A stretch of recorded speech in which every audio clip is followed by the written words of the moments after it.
ली अमरी वहलुल उक़्दतम मिन लिसानी यफ़क़हू क़ौली रब्बी अऊज़ु बिका मिन हमाज़ातिश शयातीन व अऊज़ु बिका रब्बी अन यहज़ुरून। बिस्मिल्लाहिर रहमानिर रहीम। तिलावतेर ধারাবাহিকতায় আমরা সূরা হুদের আয়াত 70-এ আজ উপস্থিত। 69-এ ইন্না লিল্লাহ 68 পর্যন্ত আমরা কাল তিলাওয়াত করেছিলাম। জাতিগুলোকে ধ্বংসের যে ইতিহাস আমরা পড়ছিলাম তার মানে সামুদের ব্যাপারে বলা হচ্ছে যে ওয়া আখাযাল্লাযীনা যালামু আস-সাইহা, আয়াত 67-তে যে অতঃপর ধরল তাদেরকে যারা সর্বনাশ করেছিল তাদের নিজেদের, একটা প্রচণ্ড শব্দ বা ভূকম্পন। ফাআসবাহু ফি দিয়ারিহিম জাসিমিন, পরে পরিণত হলো তারা তাদের মানে মুখ থুবড়ে পড়ে থাকা ঘরে ঘরে। কান লাম ইয়াগনাউ ফিহা, অবস্থা এমন হলো তাদের যে কোনো কালই যেন তারা এই নগরীতে বা এই শহরে বা এই দেশে ছিল না।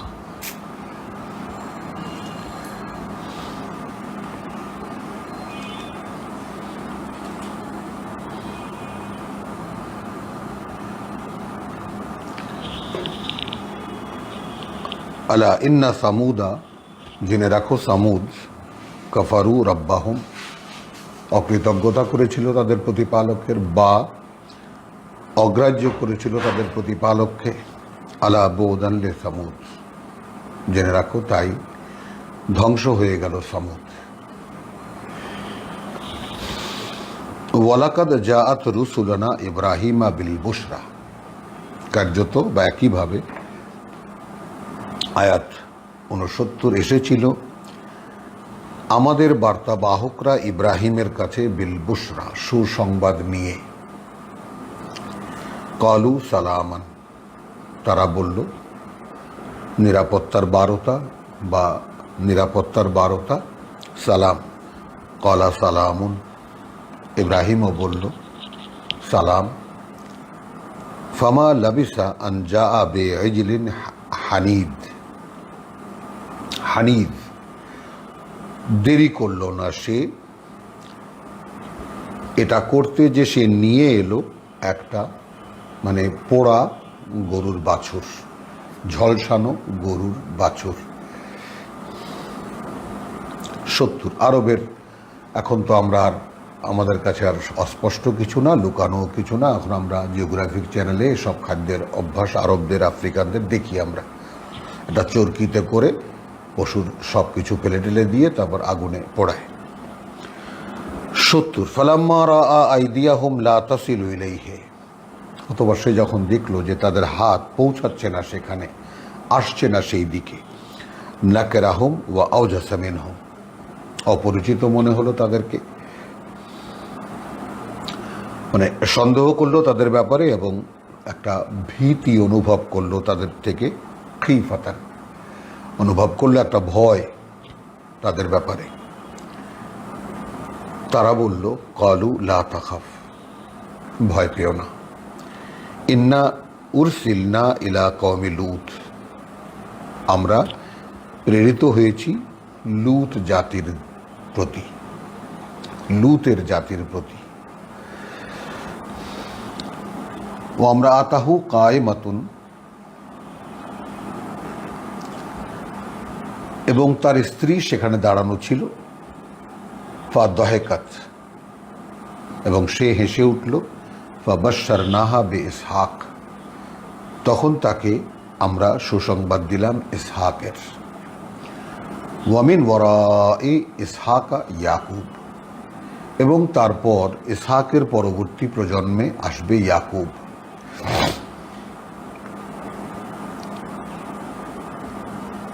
বাহাত্তর আয়াত বলছে কালাত ইয়া ওয়াইলাতা,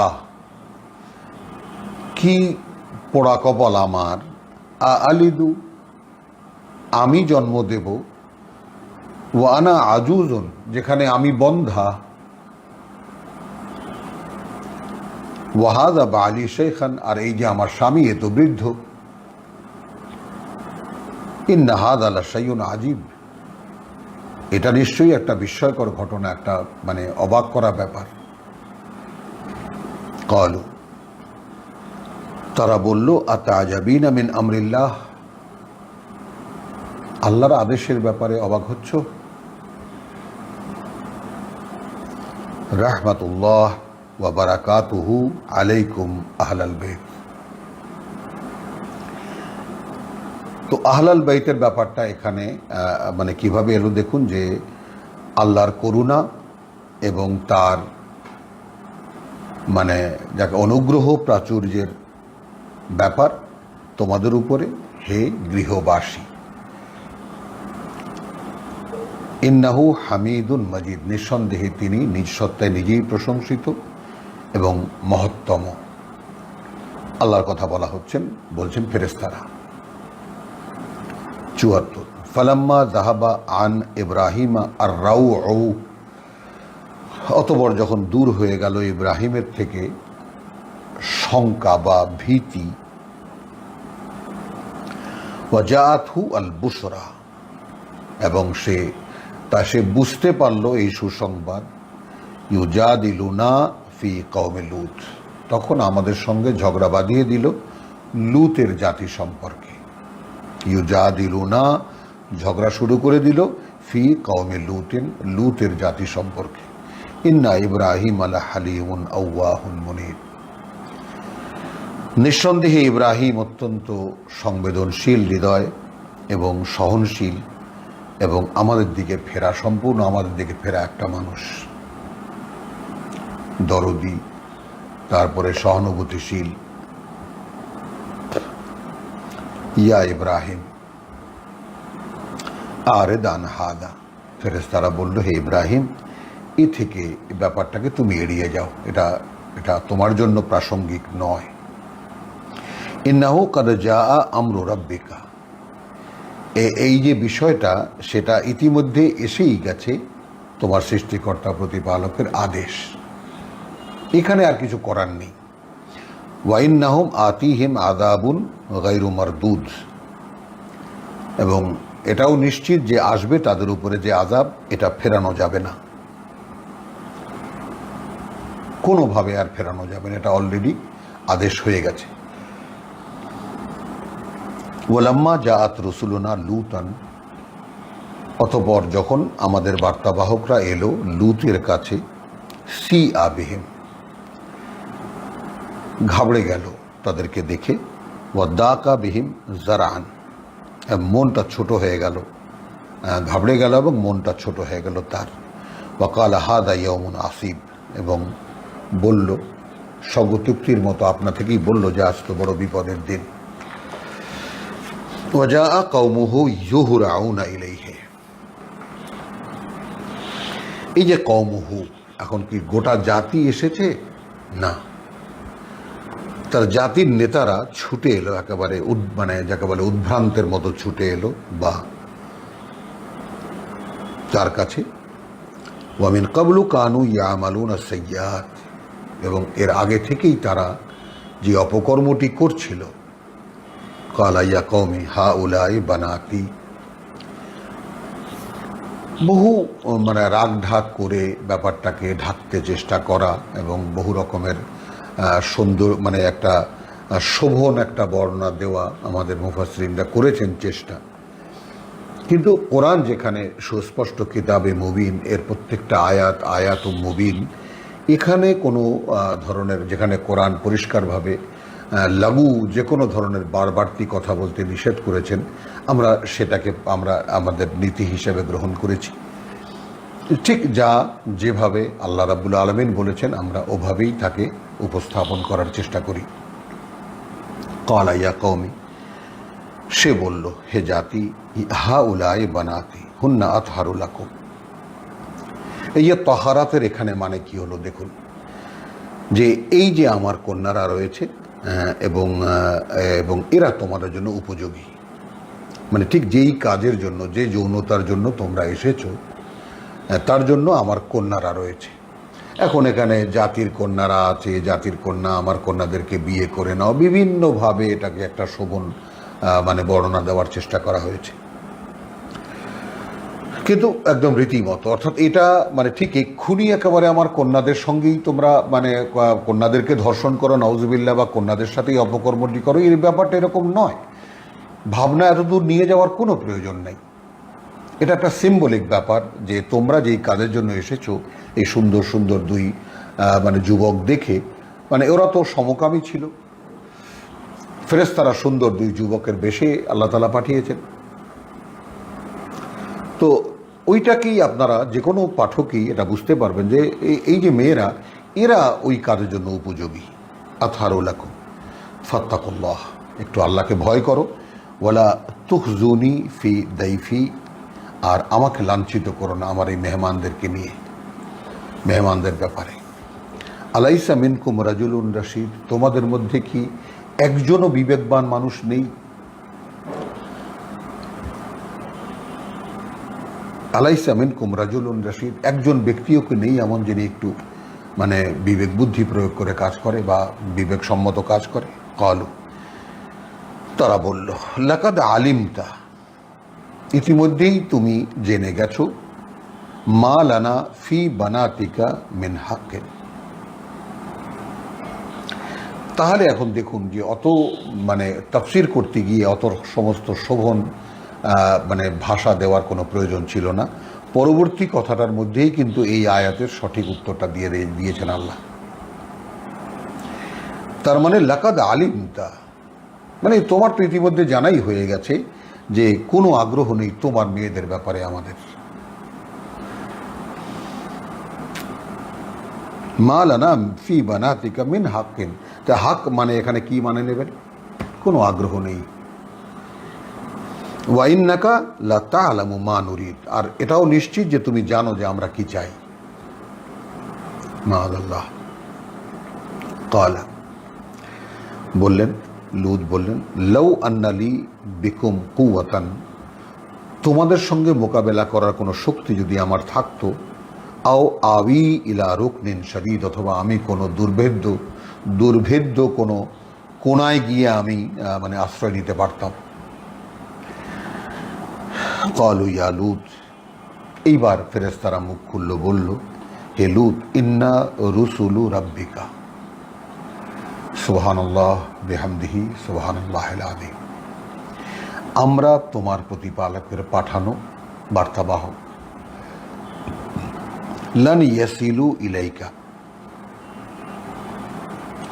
ওরা তোমারও ধারে কাছেও আসতে পারবে না, আমাদের তো দূরে থাক। ফাসরি বিআহলিকা বিকিতইন মিনাল লাইল, এখন তুমি খুব তাড়াতাড়ি করবে রাতের একটা অংশ থাকতে, বিকিতইন মিনাল লাইল, রাতের একটা অংশ থাকতে, এক টুকরো এক খণ্ড থাকতে।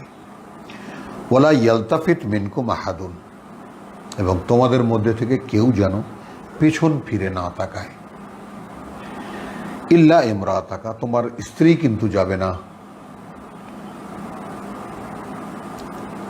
ইন্নাহু মুসিবুহা, তার অবস্থা এই যে সে আক্রান্ত হবে তাতে, মা আসাবাহুম, যা তোমার জাতিকে আক্রান্ত করবে, যাতে তারা আক্রান্ত হবে।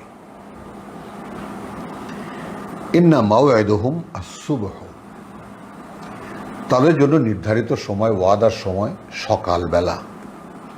আলাইসা আস-সুবহু বিকারিব, সকালটা কি খুব কাছে নয়? তার মানে এখনো তুমি বসে আছো কি জন্য? তাড়াতাড়ি করো।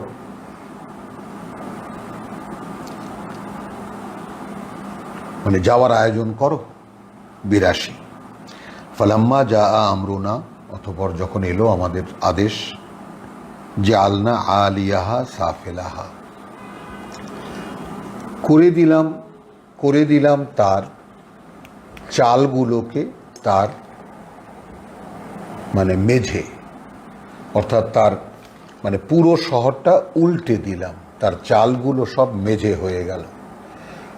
জালনা আলিয়াহা, তার উপরিভাগ, সাফিলাহা, তার নিম্নভাগে পরিণত হলো। ওয়া আমতারনা আলাইহিম হিজারাতান, এবং মানে বর্ষণ করলাম তাদের উপরে পাথর মিন সিজ্জিল। এই আর আমরা সূরা আলাম তারা কাইফা ফাআল রাব্বুকা বিআসহাবিল ফিল আলাম ইয়াজআল কাইদাহুম ফি তাদলিল ওয়া আরসালা আলাইহিম তায়রান আবাবিল তারমিহিম বিহিজারাতিন মিন সিজ্জিল।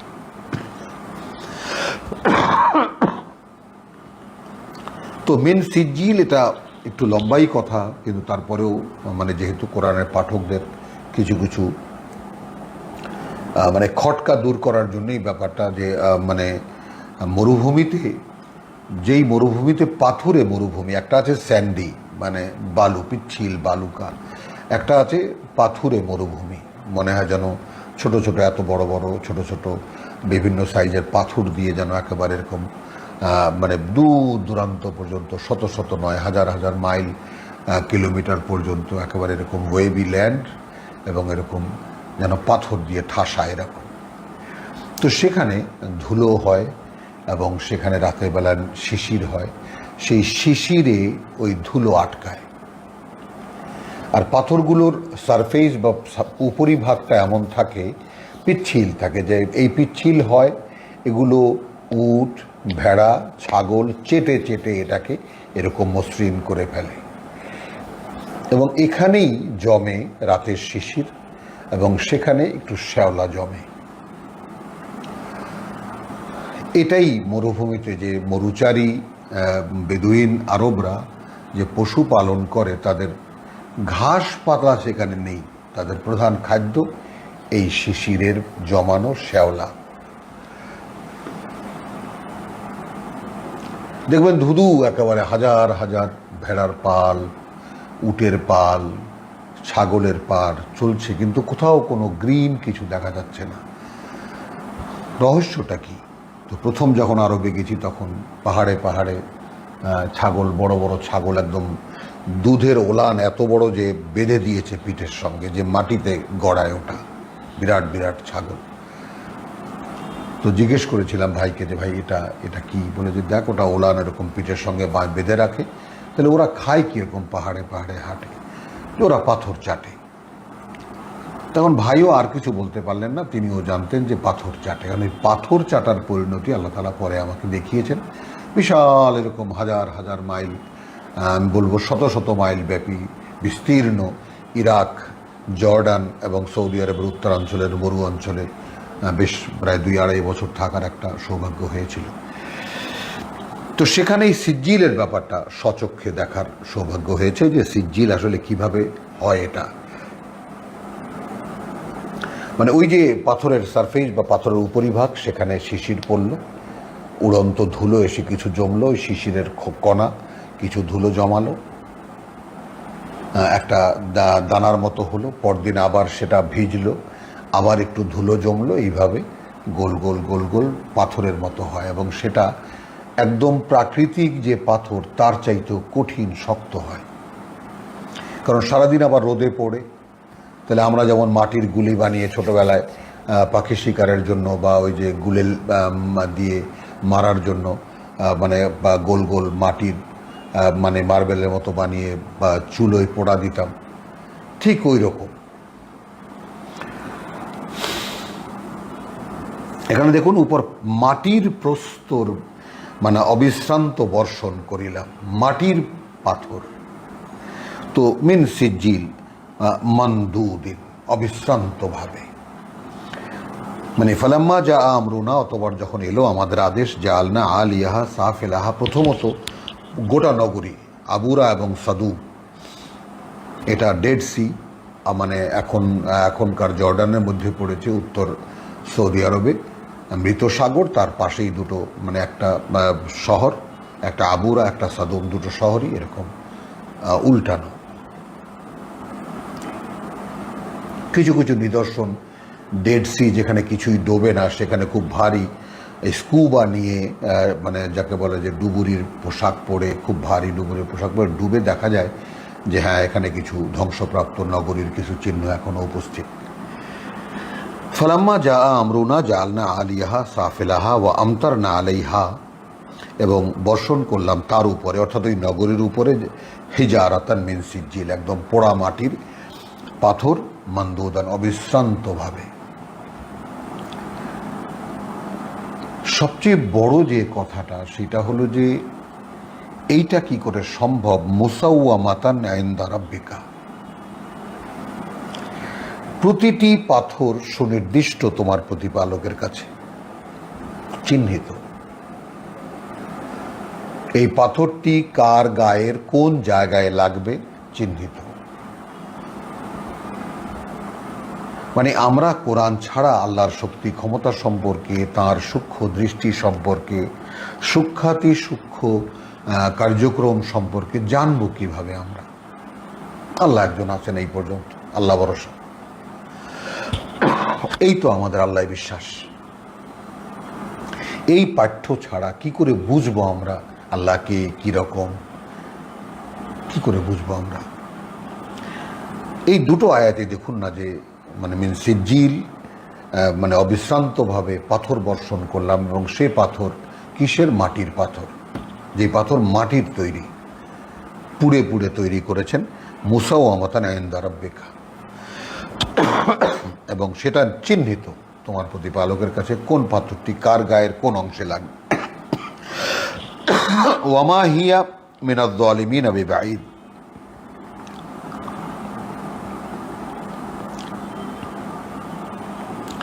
আর এই যে যেই বর্ণনা যে নগরীর দেওয়া হলো, হ্যাঁ, মিনাজ জালিমিন, এই যে মানে যারা নিজেদের সর্বনাশ করেছিল তাদের ব্যাপারে, সেটা তো খুব দূরের কিছু নয়, এই তো সেদিনের কাহিনী বলা হচ্ছে মক্কার লোকদেরকে।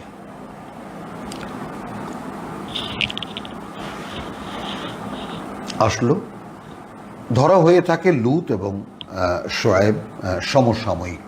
এটা একটা জায়গায় মানে উত্তর আরব, আর এইটা মধ্য আরবের দিকে, মধ্য সৌদি আরবের দিকে। ওয়াইলা মাদিয়ানা, মাদিয়ান বলে যে জায়গাটা, আখাহুম শোয়েবান, পাঠিয়েছিলাম তাদের ভাই শোয়েবকে। ক্বালা ইয়া কওমি, সে এসে বলল, ওবুদুল্লাহ মা লাকুম মিন ইলাহিন গায়রুহু। যতই পড়ছি ইতিহাস, যতবারই পড়ছি ইতিহাস, কতবার এই কথাগুলো এসেছে কোরআনে। রসুলরা জাতির কাছে এসে বলেছে, ওবুদুল্লাহ মা লাকুম মিন ইলাহিন গায়রুহু। একই কথা এত বারবার, গোলামি করো আল্লাহর, মানতে পারো এমন কেউ নেই, কিছু নেই তিনি ছাড়া, তোমাদের মান্য নয় তিনি ছাড়া আর কেউ বা আর কিছু। দোষ কি? সংস্কারের কাজটা কি? ওয়ালা তানকুসু আল মিকিয়াল ওয়াল মিজান, ঘাটতি করো না, কম দিও না মাপের পাত্রে এবং দাড়িপাল্লায়। সচক্ষে একটা জিনিস দাড়িপাল্লার ব্যাপারে বলি, গাইবান্ধায় এক সময় বেড়াতে গিয়েছিলাম, সেখানে দেখেছি ছোট একটা হাট, সেখানে ছোট ছোট কৃষকরা, বর্গা চাষিরা মানে ধান মাথায় নিয়ে এসেছে নগদ পয়সায় বিক্রি করার জন্য। যারা কিনছে তারা মানে ওই ধানের মানে যেই পাল্লায় মানে পাথর রাখা হয় মাপার, সেই পাল্লার নিচে 10 ইঞ্চি একটা ইট বাঁধা। সবাই দেখছে, যে ধান বিক্রি করছে সেও দেখছে, মানে এই 10 ইঞ্চি ইট ওজনের যে ধান, সেটা মহাজন এমনি মেরে দিচ্ছে। উপরে দৃশ্যমান 20 কেজি, 40 কেজি বা 50 কেজি আছে।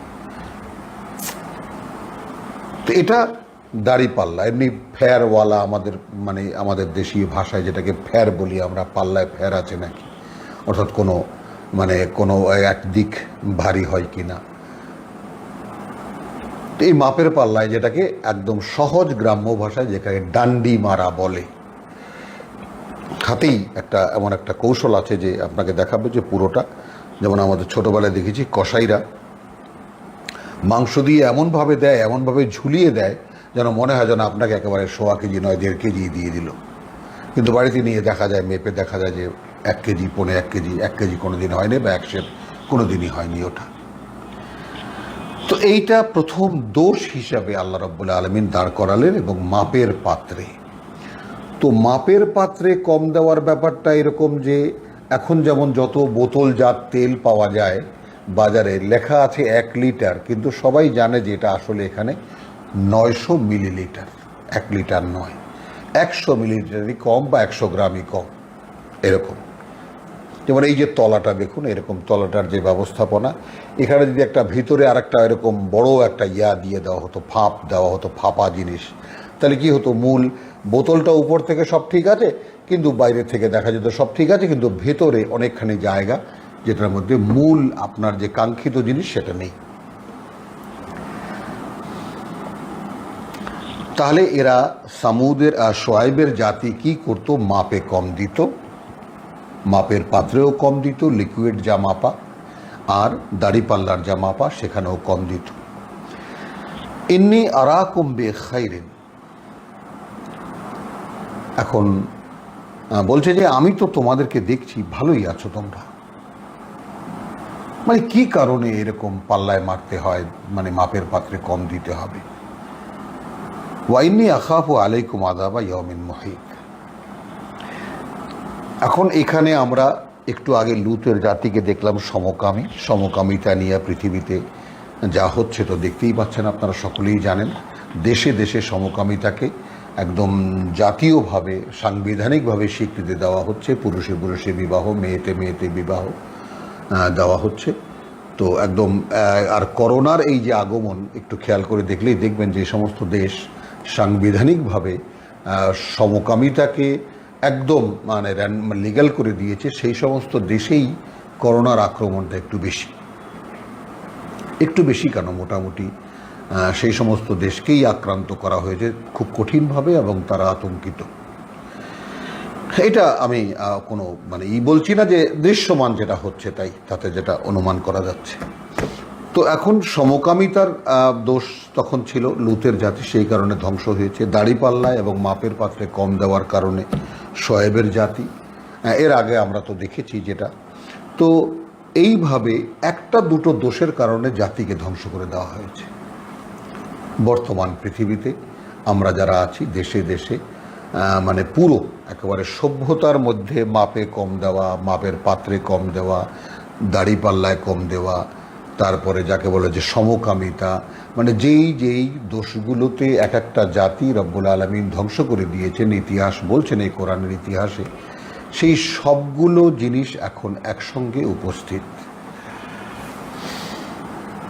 বর্তমান পৃথিবীর সর্বশেষ পর্যায়ে এসে এখন সমস্ত দোষ মানবতার মধ্যে একসঙ্গে উপস্থিত। আর সেই সমস্ত রোগের চিকিৎসার যে মূল চিকিৎসা বিজ্ঞান, এই কোরআন, তাও একসাথে মানে আমাদের মানুষের সামনে উপস্থিত। এই কারণে খুঁটিয়ে কোন কোন জাতি কি কি কারণে ধ্বংস হয়েছিল এইভাবে আল্লাহ বলছেন। তাহলে মাপের পাত্রে ওয়ালা তানকুসুল মিকিয়ালা ওয়াল মিজানা ইন্নী আরাকুম বিখাইরিন, আমি তো তোমাদেরকে ভালোই দেখতে পাচ্ছি। ওয়া ইন্নী আখাফু আলাইকুম আযাবা ইয়াউমিন মুহিত, এবং একদিন এমন আসবে তোমাদের উপরে আযাব যে তোমাদের একদম ঘিরে ধরবে, সে শাস্তি ঘিরে ধরবে একেবারে, আযাবা ইয়াউমিন মুহিত, একেবারে শাস্তি এসে ঘেরাও করে ধরবে তোমাদেরকে। ওয়া ইয়া কওমি, অতএব হে জাতি, আউফু আল মিকিয়াল ওয়াল মিজান, পূর্ণ করে দাও মাপের পাত্র এবং মিজানা বিল কিস্ত, এবং নিখুঁত দাড়ি পাল্লায় মানুষকে মেপে দাও। মিজানা বিল কিস্ত, সঙ্গত সুসঙ্গত নিখুঁত ফেরহীন কোনো ভেজালহীন দাড়ি পাল্লায়। আর ওয়ালা তাবখাসুন নাস আশিয়াআহুম, মানুষকে তাদের মালামালে কম দিও না, ঘাটতি করো না। ওয়ালা তাসাউ ফিল আরদি মুফসিদিন, এই পৃথিবীতে এই দেশের মধ্যে এই বিপর্যয় তোমরা সৃষ্টি করো না। বাকিয়াতুল্লাহে খায়রুন, এখানে আর এক তত্ত্ব এলো যে বাকিয়াতুল্লাহে খায়রুন, বিভিন্ন কাজ, ব্যবসা বাণিজ্য, মাপে দেওয়া মাপে নেওয়া, এই সমস্ত কাজ, যত কাজ মানবতার অস্তিত্বের জন্য, পৃথিবীতে টিকিয়ে রাখার জন্য মানুষকে, ব্যবসা বাণিজ্য, কাজ কর্ম, যা কিছু রব্বুল আলামিন সৃষ্টি করেছেন, সামনে গেলে আমরা দেখব সূরা সাফফাতে।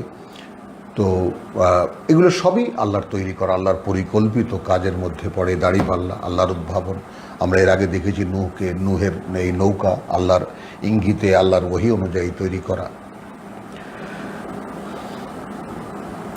তো কেনা বেচা করা একটা চেষ্টা মাত্র, এক জায়গা থেকে মালামাল এনে আর এক জায়গায় বিক্রি করা, এইটা একটা সমুদায় বিভিন্ন কর্মপ্রচেষ্টার মধ্যে এইটা একটা কর্মপ্রচেষ্টা। কিন্তু এই কর্মপ্রচেষ্টার ফলে যে উপার্জন ব্যক্তির, সেটা আল্লাহ করেন। এরা ব্যাপারটা নিজেদের হাতে নিয়ে নিয়েছিল। তার মানে 10 কেজি মাল কম দামে বা মানে হোলসেলে কিনে এনে রিটেলে বিক্রি করো 10 কেজি মালে, সেখানে 12 কেজি বানায় দাও, তো 2 কেজির লাভ ঘরে চলে এলো। যে কোনোভাবে মাপের পাত্রে বিক্রি করো অথবা দাঁড়িপাল্লায় বিক্রি করো, এই কাজটা তারা করত। তো এখানে রসুল যেটা সংস্কার করছেন, যেটা বলছেন, দেখো এইটার তো প্রয়োজন নাই, তোমরা তোমাদের কাজ করে যাও, এতে করে যার যা দরকার সেটা আল্লাহই করবেন। বাকিয়াতুল্লাহি খায়রুন লাকুম, আল্লাহ যা তোমাদের জন্য রাখবেন সেটাই তোমাদের জন্য সম্পদ, ইন কুনতুম মুমিনিন। এই এখানে দোহাই চলে এলো, আদৌ যদি তোমরা আল্লাহতে বিশ্বাসী হয়ে থাকো। আল্লাহতে বিশ্বাস। এবং আমি না বলেই পারলাম না যে কোনো এক কারণে রিলিফ দেওয়ার জন্য বা কোনো একটা বড় কারণে আমি প্রায় 4,000 গেঞ্জি কিনেছিলাম। তো উপরে সুন্দর, খুব অল্প কথায় অনেক ডিটেল, উপরে সুন্দর 2-4টা করে মানে দেওয়া গেঞ্জি, ভেতরে সব ছেঁড়া ফাটা এটা সেটা ইত্যাদি। গাইড খুলে বাড়িতে এনে যখন দেখি এই অবস্থা, তখন গেলাম, মহাজন সব নাই, কোথায় গেছে? নামাজে গেছে। নামাজতে গেলেন, খুব সুন্দর দাড়িওয়ালা, মাথায় টুপিওয়ালা, একেবারে এখানে কালো চিহ্নওয়ালা নুরানি চেহারার মহাজন সাহেব এসে বসলেন। তো এসে বসলেন, আমরা যখন সেলসম্যানের সঙ্গে ঝগড়াঝাটি করছিলাম, তখন বললাম যে ভাই এগুলো বদলে দাও, এগুলো কি দিয়েছ? তো সবাই মহাজনের দিকে তাকায়। মহাজন খুব গম্ভীরভাবে বললেন, ভাই বেচা বিক্রি করা মাল এখানে ফিরে নেওয়া হয় না। আর কোনো কথা বললেন না। আমরা অবাক হয়ে তাকিয়ে থাকলাম। একই সময়, তার মানে এই নামাজ, এই রোজা, তার কোনো কিছুতে ব্যাঘাত নয়, এই মানে কম দেওয়া, ধোকা দেওয়া, প্রতারণা করা ব্যবসায়, সব মিলে মানে যাকে বলে ডালে ভাতে ডালে চালে খিচুড়ি হয়ে গেছে, সব মন্দ ভালোই। তো বাকিয়াতুল্লাহি খায়রুন লাকুম ইন কুনতুম মুমিনিন, আদৌ যদি আল্লাহতে বিশ্বাসী হয়ে থাকো, তাহলে আল্লাহ যা রাখবেন তোমাদের জন্য সেটাই তোমাদের জন্য সম্পদ। ওয়ামা আনা আলাইকুম বিহাফিজ, ভাই আমি তোমাদের উপরে তো আর পাহারাদার নই, আমি একা মানুষ, আমি তো জায়গায় জায়গায় দোকানে দোকানে গিয়ে এরকম দেখতে পারবো না কে কী করছে। ঘোষণা আমি জানিয়ে দিলাম তোমাদেরকে। কালু, এই জায়গাটায় সালাতের যে ব্যাপারটা আমরা একদম দাঁড়িয়ে গেছি, যেখানে যে সালাত মানে ওহীর অনুশীলন, আল্লাহর আদেশের অনুশীলন। আপনারাও আমাদের সঙ্গে আসুন এবং দেখুন বিবেচনা করে এই আয়াতখানার তেলাওয়াত। কালু, তারা বলল, জাতির নেতারা বলল, ইয়া শোয়েব, হে শোয়েব, আ সলাতুকা তা'মুরুকা, দুটি শব্দই আগে নেই। তোমার সালাত কি তোমাকে আদেশ করে? তাহলে সালাত এমন একটা অনুষ্ঠান, সালাত এমন একটা কার্যক্রম যেখানে আদেশ পাওয়া যায়। তো পুরো কোরআন আল্লাহর আদেশ, তাকে অনুশীলন করাই সালাত। খুব সহজ ভাষায় যেটা বলতে পারি আমরা, এই আল্লাহর আদেশ, এখানে যা বলা হয়েছে, ভাবতে, চিন্তা করতে, কাজ করতে, অনুশীলন করতে, সব কিছুই এর অনুশীলনই সালাত।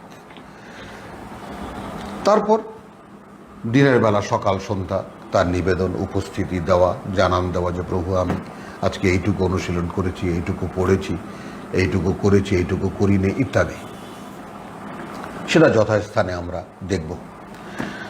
তো সালাতের মূল দর্শন, মূল ফিলসফি, সালাত আসলে কি? সালাত হলো the reception of the order, আল্লাহর মানে বাণী, আল্লাহর যে আদেশ যেটা, প্রত্যাদেশ যেটা, সেটাকে গ্রহণের একটা অনুষ্ঠান। তো এখন সকলে জানতো তাহলে যে এই লোকটার সাথে সরাসরি আল্লাহর সাথে যোগাযোগ আছে।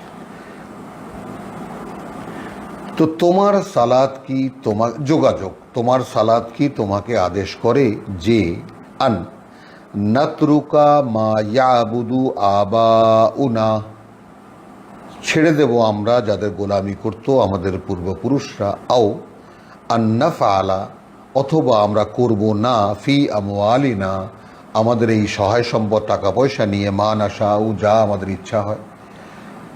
এটা আমরা করতে পারবো না? এই কি তোমার সালাত তোমাকে আদেশ করে?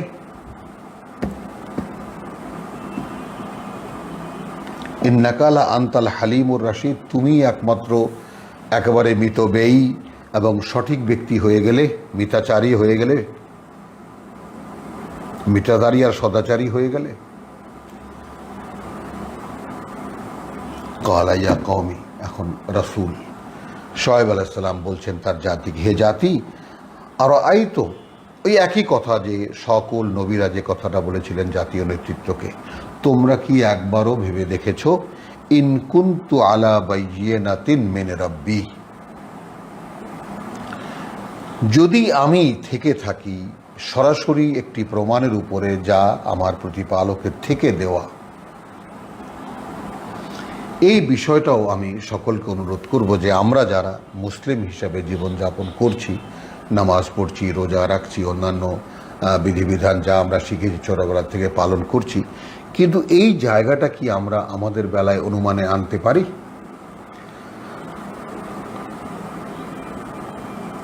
তোমরা কি একবারও ভেবে দেখেছো, ইন কুনতু আলা বাইয়িনাতিন মির রাব্বি, এখন আমি কি, যদি আমি ব্যক্তিগতভাবে বলি, আপনাকে যদি অনুরোধ করি বা আপনি যদি ব্যক্তিগতভাবে কি বলতে পারেন যে আমি যদি থেকে থাকি সরাসরি আমার প্রতিপালকের পক্ষ থেকে দেওয়া একটি সুস্পষ্ট রূপরেখার উপরে, পথরেখার উপরে, নির্দেশনার উপরে, গাইডেন্সের উপরে, পরিচালনার উপরে, বলতে পারবো আমরা?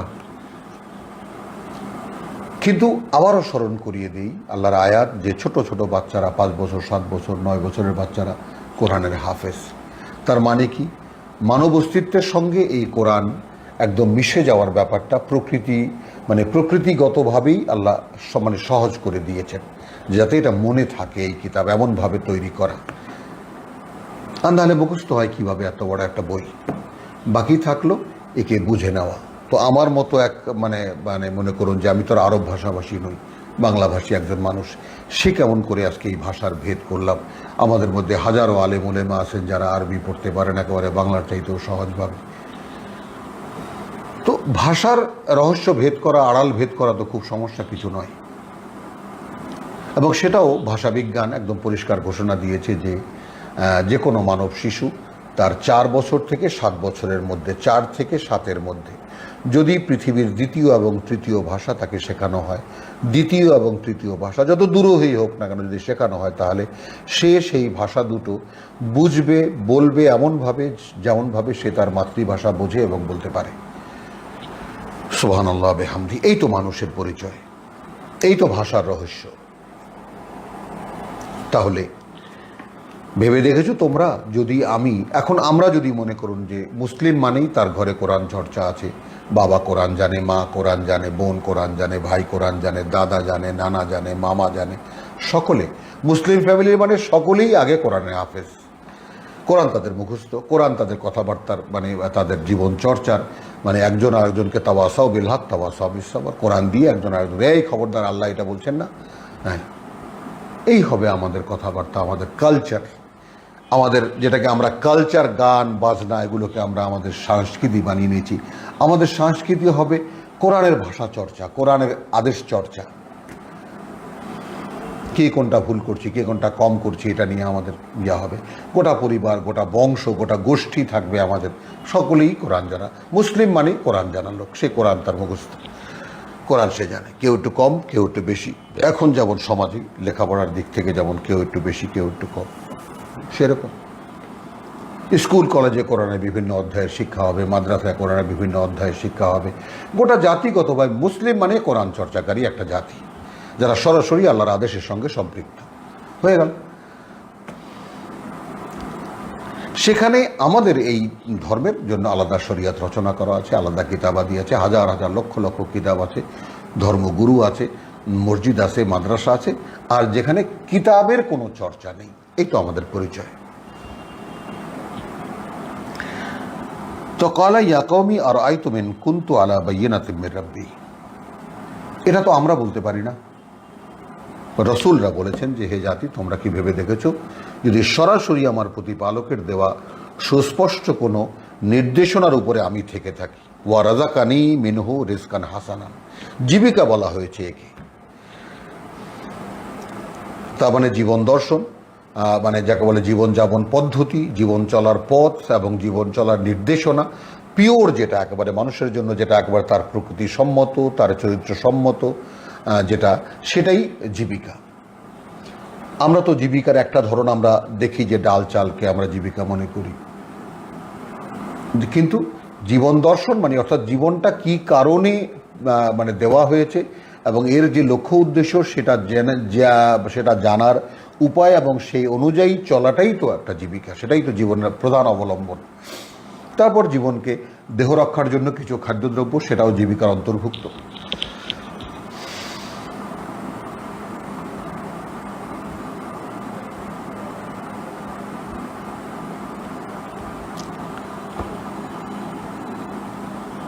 ইয়া কওমি আরাআইতুম ইন কুনতু আলা বায়িনাতিন মিন রাব্বি ওয়া রাযাকানি মিনহু রিজকান হাসানান, এবং জীবিকা হিসেবে দিয়ে থাকেন সরাসরি তার থেকে এক উত্তম জীবিকা, রিজকান হাসানান। তো রিজিক এক তো হলো খাদ্যদ্রব্য, আর এক হলো আলা বায়িনাতিন মিন রাব্বি, সরাসরি সৃষ্টিকর্তার পক্ষ থেকে দেওয়া নির্দেশনা, এটাই জীবিকা, জীবনের প্রধান অবলম্বন। দেখবো আরো সামনে। ওয়ামা উরিদু আন উখালিফাকুম, দেখো ভাই, তোমাদের বিরোধিতা করার কোনো উদ্দেশ্য আমার নেই। এই অ্যাপ্রোচটাকে আমরা দাঁড় করাবার চেষ্টা করছি। আল্লাহ যদি তৌফিক দেন আমাদেরকে, আমরা ইনশাআল্লাহ এই QRSF থেকে আমরা যে কোরআন পড়ার আমরা যে উদ্যোগ নিয়েছি, এরপর কোরআন রিসার্চের বিভিন্ন নমুনা আপনাদের সামনে ইনশাআল্লাহ একবার যদি শেষ পর্যন্ত পড়ার তৌফিক আল্লাহ দেন, এরপরে আমরা ছোট ছোট অংশে অংশে আমরা ভাগ করে বিভিন্ন বিষয় কোরআনে যে সমস্তগুলো আছে সেগুলোকে ছোট ছোট অংশে ভাগ করে আমরা আপনাদের সামনে রাখার চেষ্টা করব। তো ওয়ামা উরিদু আন উখালিফাকুম ইলা মা আনহাকুম আনহু, দেখো ভাই, তোমাদের সাথে যেই ব্যাপারে আমি তোমাদেরকে নিষেধ করেছি এই ব্যাপারটা নিয়ে তোমাদের সঙ্গে বিরোধিতা করার কোনো উদ্দেশ্য আমার নেই। এই তোমরা বাপে কম দাও, অতএব তোমাদেরকে গুলি করে মেরে ফেলবো, বোমা মেরে উড়িয়ে দেব, না। ইন উরিদু ইল্লাল ইসলাহ, আমি চাই না আর কিছুই, চাই সংশোধন করতে, সংস্কার করতে। মাস্তাতাতু, আর তাও যতটা আমার পক্ষে সম্ভব। ওয়ামা তৌফিকি ইল্লা বিল্লাহ, আর যতটা আমার পক্ষে সম্ভব তাও হবে, আমার সেই যোগ্যতাও হবে সে অনুযায়ী যতটুকু আল্লাহ আমাকে দেবেন। আসুন, মানে ফিলসফি অফ লাইফ দেখে নিই, জীবন দর্শন দেখে নিই, আমরা স্বচক্ষে দেখে নিই জীবন দর্শন আসলে কাকে বলে। তোমাদেরকে নিষেধ করেছি মাপের পাত্রে কম দিও না, দাড়ি পাল্লায় কম দিও না। এটা একটা মানুষের সমাজে একটা বিপর্যয় সৃষ্টির একটা বিরাট কারণ হয়ে দাঁড়াবে। তো যাই হোক, এখন এটা নিয়ে তোমাদের সঙ্গে কোনো বিরোধ আমার নেই, আমি কোনো বিরোধিতা করব না, তবে আমি চাইব সংস্কার করতে যে এটা তোমরা করো না, এবং সেটাও আমার পক্ষে যেটা সম্ভব, কি সম্ভব তাও যতটুকু সামর্থ্য শক্তি আল্লাহ আমাকে দেবেন সেই অনুযায়ী আমি যতটা বলতে পারবো অতটুকুই। আলাইহে তাওয়াক্কালতু ওয়া ইলাইহে উনীব, তার উপরেই আমি নির্ভর করে আছি, যেহেতু তার কাছেই আমার ফিরে যাওয়ার ঠিকানা, তার কাছে আমি ফিরে যাব। তো আলহামদুলিল্লাহ, আমরা আয়াত 88-তে এসে আমাদের এ পর্যায়ের তেলাওয়াত শেষ করলাম। ওয়ামা আলাইনা ইল্লাল বালাগ ওয়ামা তৌফিকি ইল্লা বিল্লাহ।